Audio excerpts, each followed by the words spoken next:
Hey guys, it's Bryan from Fantasy Labs. Thanks for watching. Tonight we're going to break down the Week 3 Millie Maker winning lineup on DraftKings. The lineup was from a user who is a single entry. His name was Hoothead. So congratulations to him. The scores were just ridiculous this week. Winning lineup was over 300 points, which is crazy. I mean, I think the cash line on the Millie Maker was something, I can't even remember, but it was over 200 points. Which is just pretty ridiculous. But let's break down this lineup by Hoothead. I think it's particularly interesting this week to break down this particular lineup because Hoothead did a couple things that are kind of 101 no-nos for DFS users. And stuff that we, pros and other guys who kind of consider the sharps would say this is something you definitely don't ever do in your tournament lineup. And he did. And then he won $1 million. So I think it's interesting, and I think we could talk about it. So let's start off. Well, he went with Cam Newton at quarterback, which I think was a great play. Cam Newton is always a guy who, because of his legs, he always has that upside of 30 fantasy point potential. The issue is he's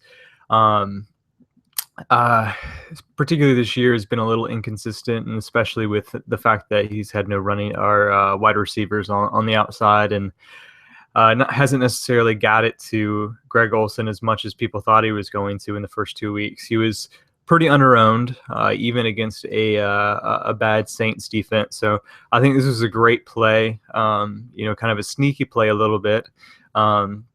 And it paid out for him. I think the really interesting things that we need to talk about is the running backs, which is pretty interesting. So we have Devontae Freeman, who was getting the start because Tevin Coleman was out for the Falcons, and Joseph Randle, who was actually kind of splitting carries, and he ended up only with 14 carries on the game, despite having the 3 touchdowns and the 30.5 fantasy points. And he did most of his damage in his first 3 runs. After that, he was average. I think he averaged like 1.1 yards a carry after his first 3 runs or so.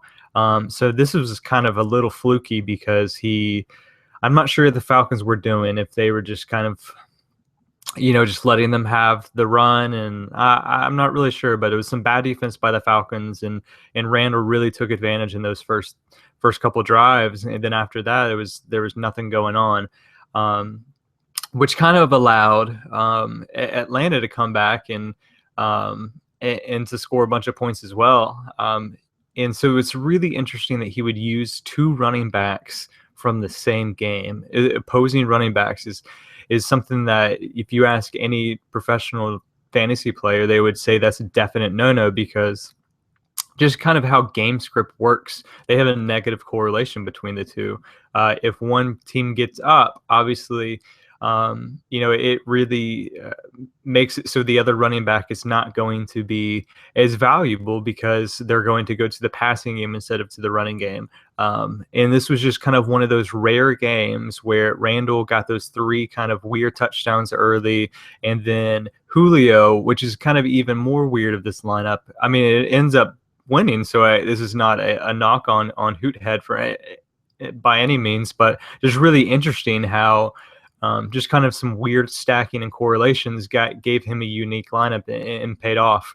And Julio managed to get those 2 touchdowns and a bunch of yards. And then Devontae Freeman was able to do that. So even though they have the negative correlations, it was just kind of a weird situation, a weird game that allowed for the upside of all these players to score a bunch. And I guess in a Millie Maker, this is tough because I'm not necessarily going to recommend doing this again. Again, these have negative correlations, and I don't think it was something that it was not something I was ever thinking about doing, nor something I think I would do in the future. But I do kind of understand the idea of, if there's going to be 500,000 entries in a tournament, you really have to do something to differentiate yourself. So I think it was fairly smart, and I don't necessarily hate the play of the Devontae Freeman, Julio Jones. We always know wide receiver and running back have a negative correlation too, just because there's only so many touchdowns that go around. But it's kind of the whole wide receiver one, wide receiver two conversation, and maybe in a tournament you kind of need some team to go off for 39 points. And so that's maybe not a bad of a play as we think.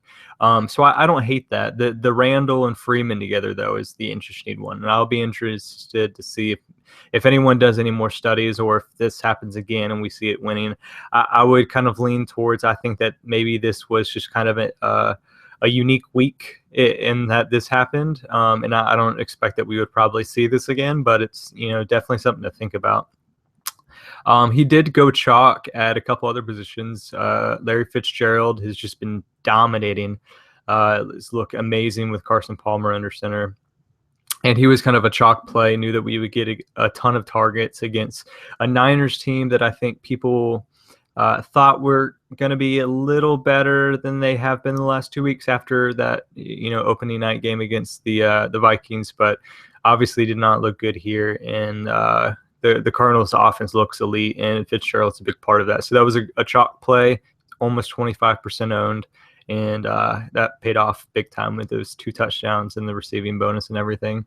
And then the other chalk play of this weekend was Brandon Marshall, who got a big bump in targets because Eric Decker was out. So he was heavily targeted. As you can see, he had those 10 receptions, got the 100 receiving bonus for all of his receivers, and then a touchdown. So you can see 30% owned. So it's okay to go chalk as long as you're going contrarian elsewhere. And Hoothead did that. He went chalk for these, and then obviously the Seahawks defense was the chalkiest play of the weekend, and then went contrarian with his running backs and especially with his flex, which we'll get to in 1 second.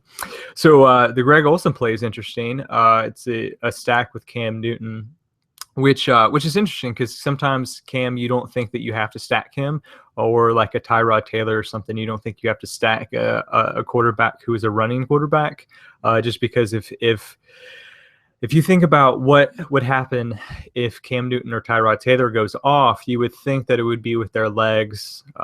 If they're going to get 30 to 35 fantasy points, you would think it would be having a bunch of running touchdowns and kind of doing a lot of things themselves, which would then kind of naturally have a negative correlation with their other teammates. So those type of players, you wouldn't necessarily want to pair them with one of their pass catchers in a stack. But as you can see, maybe this was kind of the rare exception where Olsen, he had been seeing an uptick in targets in the first 2 weeks, but we hadn't necessarily seen it come to fruition in his numbers. And then finally, here was the explosion. So I think that there was a lot of signs pointing towards Olsen being a great play. And if you were kind of digging into the targets and the uptick and watching the Panthers closely, you would probably see that, this is probably bound to come. The question was when. So I think this was a great play. It was an interesting play just in the fact that Cam's that running quarterback, and sometimes you don't stack them.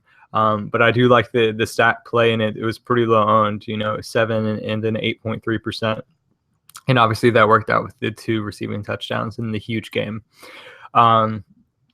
This flex play is really interesting. He gets LeGarrette Blount at 2.2% owned, and it looked early on like this was just not going to work out because Deion Lewis looked great right out of the gate and had a bunch of yards and carries in the first half, and then in the second half they switched it, and Bill Belichick gave all the runs and carries to LeGarrette Blount. So I really like this as a play because there was some talk about, we weren't sure exactly who Belichick was going to go. There was some talk that he was going to rely on Blount a little bit more. And people kind of just consider that Belichick speak and that it wasn't going to happen. But I think that there was enough doubt and there was enough maybe signs and volatility and stuff that we could potentially see a scenario in which Blount gets gets these carries in the second half or gets these carries in Lewis. Maybe they save Lewis for a different game because they're going to be up so much. So I think this was a really smart contrarian play. There's a lot of those kind of lower tier running backs.